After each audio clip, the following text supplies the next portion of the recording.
Nama saya Andi Silva Maila Lestari dari SD Islam Darussalam Palangkaraya, kelas 4A Utsman bin Affan.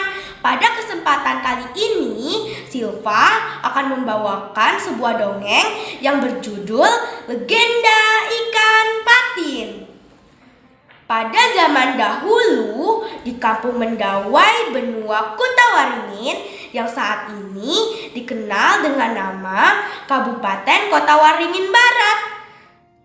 Di sebuah rumah kayu di tepian Sungai Arut, hiduplah sebuah keluarga nelayan yang sangat sederhana.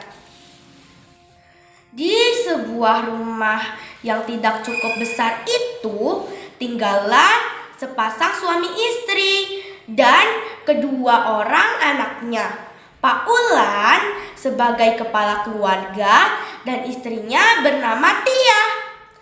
Mereka memiliki dua anak yang masih kecil.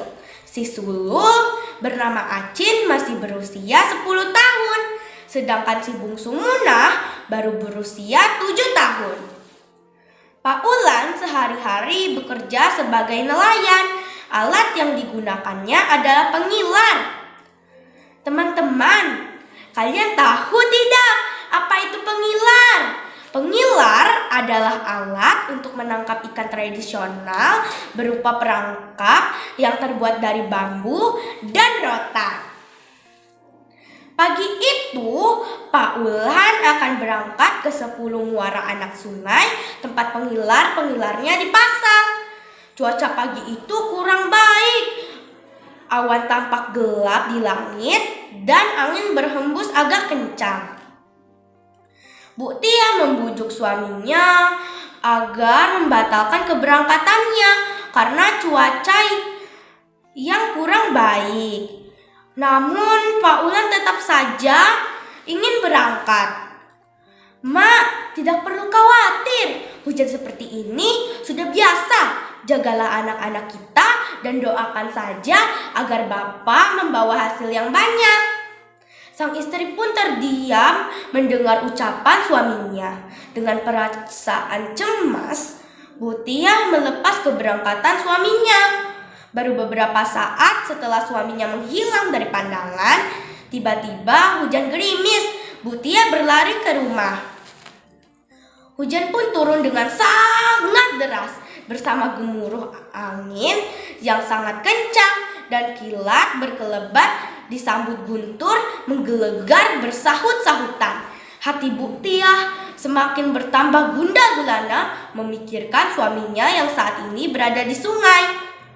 Di tengah kegundahannya, ia memohon kepada Sang Penguasa kehidupannya. "Ya Tuhan, berilah keselamatan serta perlindungan-Mu kepada suamiku," pinta dia. Di tengah aliran Sungai Arut yang semakin deras disertai hujan angin kencang, Pak Ulan mencoba menepi mencari tempat berteduh. Namun sebelum sampai ke tepi, tiba-tiba perahu Pak Ulan menghantam sebuah pohon yang sangat besar yang tertancap di sungai. Brak! Bagian haluan perahu pun pecah. Perlahan perahu yang ditumpanginya tenggelam karena bocor. Barang-barang dan segala perbekalan yang dia bawa oleh Pak Ulan semuanya ikut terhanyut ke dalam sungai dan tidak dapat diselamatkan. Beruntung Pak Ulan masih bisa berenang. Dengan segala kekuatan yang ia kerahkan, Pak Ulan mencoba menepi. Diraihnya akar-akar pohon yang bergelantung di tepi sungai dan ia pun berhasil naik ke tepian. Dipandangnya perahunya yang perlahan tenggelam. Tidak terasa air matanya pun meleleh membasahi pipinya. Terbayanglah wajah istri dan kedua anaknya. Lalu muncullah penyesalan. "Seandainya aku mengikuti perkataan istriku, Saat akan berangkat tadi, tentulah ini tidak akan terjadi. Tapi mungkin ini adalah takdir batinnya. Hujan berangsur reda, langit semakin gelap, dan lelah sudah tak tertahan lagi. Pak Ulan pun tertidur di atas sebuah batang pohon yang cukup besar. Pagi yang cerah pun tiba. Pak Ulan dibangunkan oleh silaunya sinar mentari yang jatuh tepat di wajahnya. Dia menatap sekelilingnya. Pak Ulan berjalan-jalan menyusuri tepian sungai, berharap ada orang lain yang menolongnya. Setelah berjalan beberapa saat, tiba-tiba pandangannya terkejut oleh sebuah benda yang tidak asing baginya. Perahunya yang seharusnya tenggelam ke dasar sungai, kini muncul dengan sempurna ke permukaan. "Ah, tidak mungkin," ujarnya tidak percaya. Berlarilah ia mendekati perahunya tersebut. Semakin terkejut ia ketika mendapati barang-barang dan perbekalan dari istrinya masih ada di dalam perahu. Dinaikinya lah perahu tersebut. Tak lama kemudian terdengar gemericik keras di sekeliling perahunya, sehingga perahu yang dinaikinya agak bergetar. Tiba-tiba gemericik itu berhenti. Agak ragu, Pak Ulan memberanikan diri menengok ke sisi perahu. Tampaklah ikan-ikan patin yang sangat banyak di segala sisi luar perahunya. Terlihat salah satu ikan patin yang paling besar muncul ke permukaan, seakan menyapa Pak Ulan. Sepertinya ikan patin itu adalah induk mereka. Jadi ikan-ikan patin ini yang mendorong perahuku dan membawa barang-barangku sehingga bisa mengapung.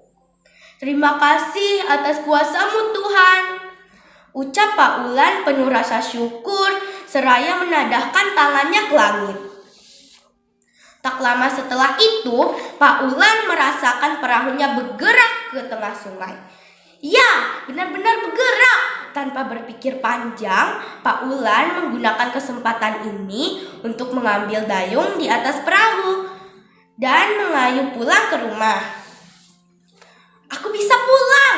Aku bisa pulang!" teriaknya penuh haru dan rasa syukur sembari terus mengayuh dayungnya.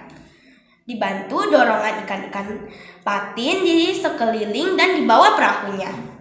Setelah melalui perjalanan sungai yang cukup panjang bersama ikan-ikan patin, tibalah Pak Ulan di jamban tempat ia biasa menambatkan perahunya.